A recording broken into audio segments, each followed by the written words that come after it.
वंदे पुरुषोत्तमम।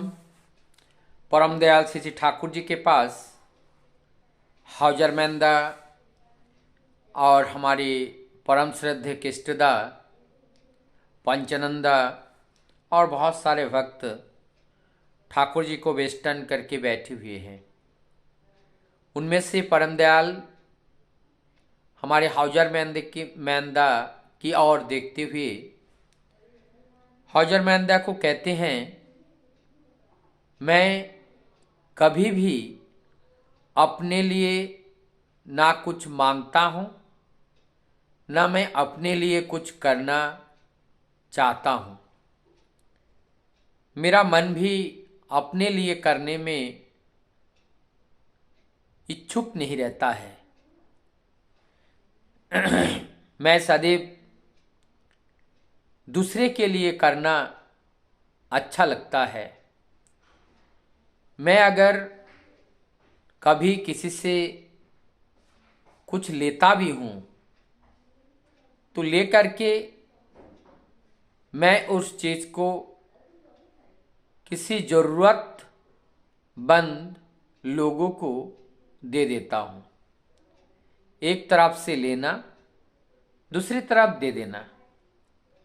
लेकिन मेरा नज़र रहता है जिनसे मैं लेता हूँ उनको मैं कम से कम 3 से 4 गुना करके उनको वापस करने का प्रयास करता हूँ। ये मेरे मन में सदैव इस बात का एक स्पंदन, एक इम्पल्स हमारे अंदर रहता है कि जिनसे मैं लिया हूँ उनको कुछ ना कुछ वापस करूं। साथ ही साथ परमदयाल श्री श्री ठाकुर जी कहते हैं, मैं किसी से भी कुछ भी जिस पर्पस अर्थात उद्देश्य के लिए मैं लेता था, वो पैसा या वो वस्तु उसी उद्देश्य के लिए ही उसको रखा जाता था। उस पैसे को लेकर के या उस वस्तु को लेकर हम किसी अदरवाइज दूसरे कार्यों में कभी नहीं लगाते थे। ये हमारे अंदर एक टेंडेंसी था, स्वतः ही हमें अच्छा नहीं लगता था। मैं निरंतर प्रयास करता था, जो चीज़, जो पैसा जिस उद्देश्य से हम लेते हैं, ठीक उसी उद्देश्य से ही उन्हें खर्चा करना चाहिए। और हम ठीक वही करते चलते थे जो हमें अंदर से बहुत अच्छा फीलिंग होता था। तो यहाँ पे अगर देखा जाए कि किस तरह से एक सिंक्रोनाइजेशन, एक coordinations, internal atmosphere and external atmosphere, बहिर्जगत और अंतर जगत, इस दोनों जगत को किस तरह से साम्य बनाकर एक सामंजस्यता स्थापित करके चला जाता है। और जब हम एक सामंजस्यता उत्पन्न करके चलते हैं, तभी हमारी नार्व की चेतनता वृद्धि प्राप्त होती है। लेकिन ये कोऑर्डिनेशंस अगर डिसबैलेंस हो जाए, और अधिकतर जब डिसबैलेंस होता है तो नर्वस सिस्टम, हमारी जो चेतना है, वो अवचेतन की ओर चला जाता है।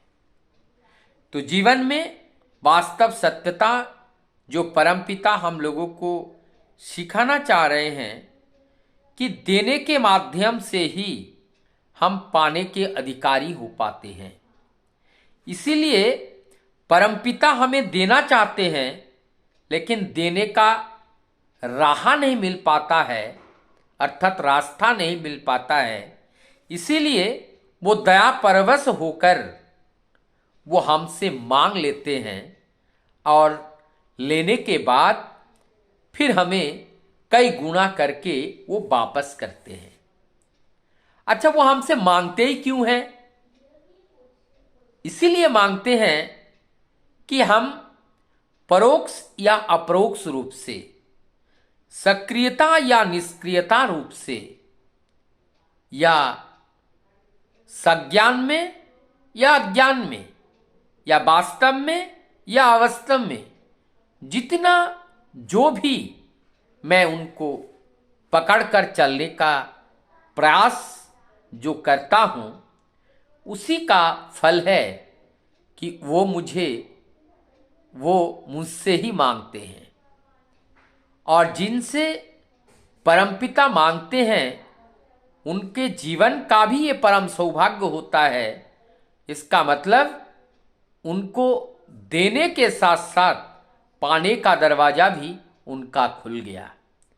तो ये परमपिता किनसे मांगते हैं?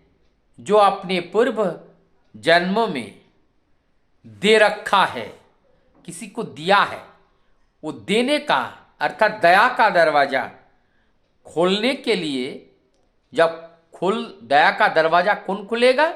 परमपिता की दया से। और उनका पूर्व जन्म के सुकृति और अच्छे कर्म के फल से परमपिता स्वयं उनसे मांगते हैं, और मांगने से वो देने का प्रयास करते हैं, और जब वो देते हैं तभी उनके अंदर वो दया का दरवाजा खुल जाता है, और अब वो असमाप्ति के रूप में उनके अंदर से ऐश्वर्य का निर्गत होता है। यही है महाप्राप्ति जीवन का। और ये प्राप्ति तब होते हैं जब हम परम पिता को आप्ति कर लेते हैं, अर्थात अपना लेते हैं, उनके नीति नियम को जीवन में धारण कर चरितार्थ कर लेते हैं। तभी हमारे जीवन में उनके द्वारा जो दया वर्षण होती है, उस वर्षित होती हुई दया को हम प्राप्त करने के अधिकारी हो पाते हैं।